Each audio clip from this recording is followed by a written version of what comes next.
It's about the kind of contained in your time. I mean, there's some stand-up comic. We're in this weirdly golden age of stand-up comedy because of Instagram and Reels and TikTok. So it's very easy to get lost when you're wasting time watching all this. And there was somebody a few weeks ago I came across, and they were, I think, making fun of the human tendency to always place your contemporary morality in some past circumstance. So people saying, if I had been around in 1850 and I would have fought against slavery, or, if I had been around in 1939, I would have stood up against fascism.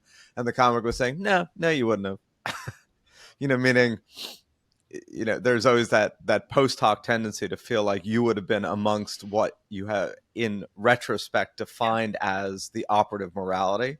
But of course, if everybody had thought it had been the operative morality at the time that it wasn't, then it would have been different, right? It's because so many people believed in the lens that they believed in.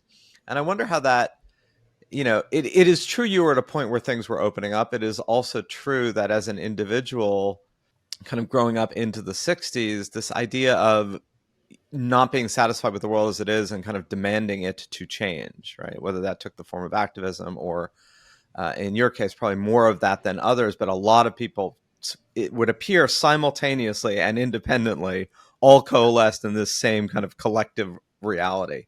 And I wonder what you think about that now. I wonder, is there just a mystery of that? Like, why does everyone suddenly, seemingly on their own, simultaneously come to a similar conclusion and then work together to try to make it real?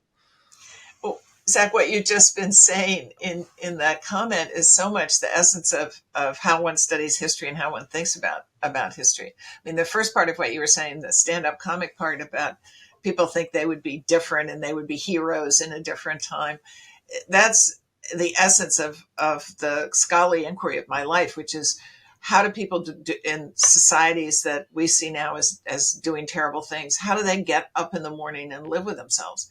And not so much how do they revolt? How do they not revolt? I mean, how do you live with slavery? How do you get up in the morning and see the cruelty going on all around you and just live a life and think you're a moral person? So that's been one kind of emphasis of my scholarly work. So the second part of your question, why did everyone come together and say at the end of the 1950s and into the 60s that the horrors of racial subordination in the United States needed to be challenged and the cruelties of the Vietnam War needed to be challenged?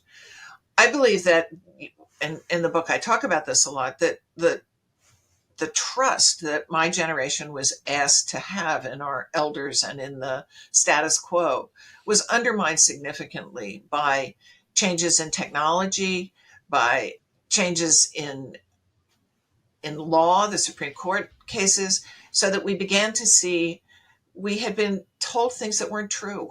And Sputnik plays a role in my book because I was 9 and 10 years old in 1957, and I was so terrified by this Russian satellite when I'd been told all my life that we were superior and we were technologically superior and morally superior and we were, in charge of the world. And suddenly here's this Russian satellite. We haven't been able to put one up. And I'm terrified it's going to drop bombs on me. Quite literally, I slept on my back looking up because I thought it was going to come on one of its circuits. It was going to drop a bomb on me. And it was a betrayal. It was treated actually in the country more widely as a huge crisis. And Congress was saying, how did we not get there first? And why didn't we put Sputnik up there? But for me, and I found as I've inquired, done research, polled my college class, which has a Google Docs, Google group. What did you think of Sputnik? For many people my age, it was a turning point in our understanding of how the world worked and whether we could trust our elders or whether we were being told things that were not true. And so we began to question the whole racial arrangement, as I referred to earlier. We began to see that American democracy, American justice had huge flaws. And as we recognized that, it wasn't just that we needed to change them. We also thought, why were we misled? And so I think that sense of eroding trust was an important part of the 60s. And then I'd add something else to this, the sexual revolution. which divided us from our parents, as they, in many, many cases, felt that this kind of sexual freedom was immoral and dangerous and should not be permitted. And so we began to move away from them in our beliefs about that very personal part of the world around us. Emma and I actually had a conversation when we talked about Sputnik.